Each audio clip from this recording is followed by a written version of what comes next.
आच्छा जोबोद गोजोनथाव बाथ्रा बाहाय नोंथांमोनहा मोनथाम चेनेल आं दा नुनो मोनदों दा नोंथांमोननिसिम आंनि गोजोननाय हामलायनाय बेखौ जासिबाय लोगोसे रायजो राजाफोरनो बेखौ मिथिहोनाय जायो जे जोंनि बे दुलाराय बर' थुनलाइ आफादनि जे खुंगा 62थि बोसोरसालिया जुथुम्मा 3 बोसोरारि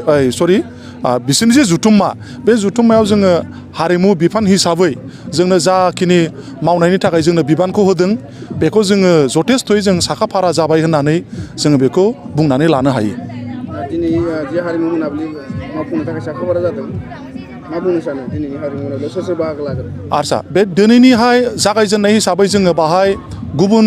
जायगानिफ्राय जोङो मोननैसोल' जों हान्जाखौ लेंहरदों बाय जोंनि लकेलावनो जिहेथु गोबां मोसागिरिफोर दं दिनै फार्स्ट हिसाबै जोङो बेखौहाय जोङो बे बिथांमोनखौनो लानानै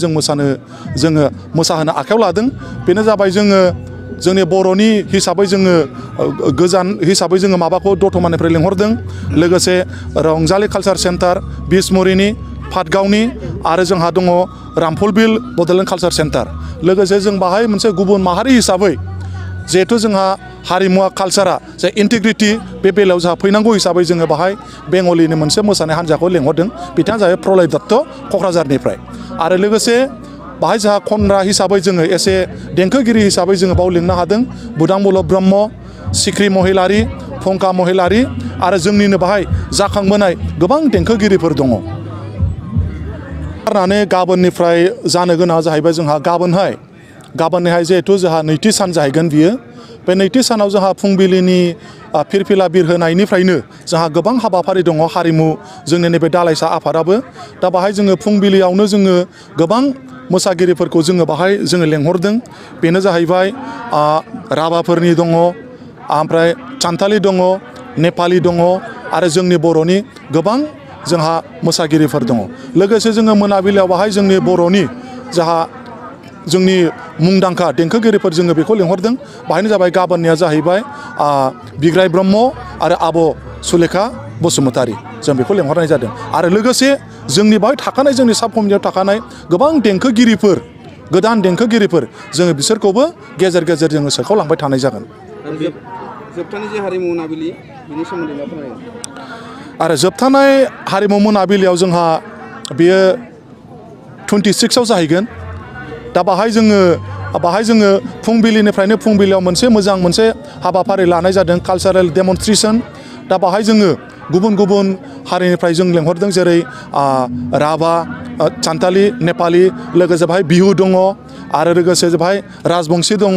आरो जोंनि बर'निबो क'क्राझारनिफ्राय माखासे मोसाखावरिफोर दङ आरो बाहायनो गोबां मोसागिरिफोर जोंनि लेंहरखानाय दा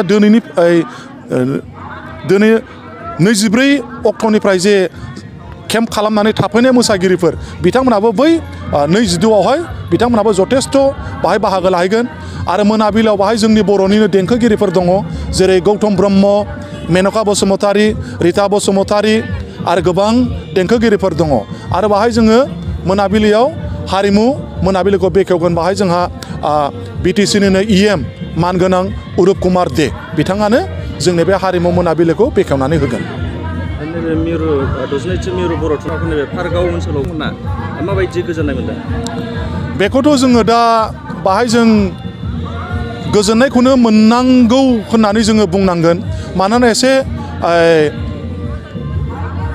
22 तारिख मोनायाव जोङो जेरैबायदि आबहावाखौ नुदोंमोन बारहुंखा बायनानै केम्प बायनाय मा बायनाय बेखौ नुनायाव एसे आतंक जादोंमोन गिनाय मोनदोंमोन नाथाय खाफाल मोजां होननानै बुंनांगोन जोङो बिनि अखानायै अर्थात मैया 23 तारिखनिफ्राय जोङो बेखौ नुनाय जायाखिसै मोजांनिफ्राय मोजां जों जानाय नुबोदों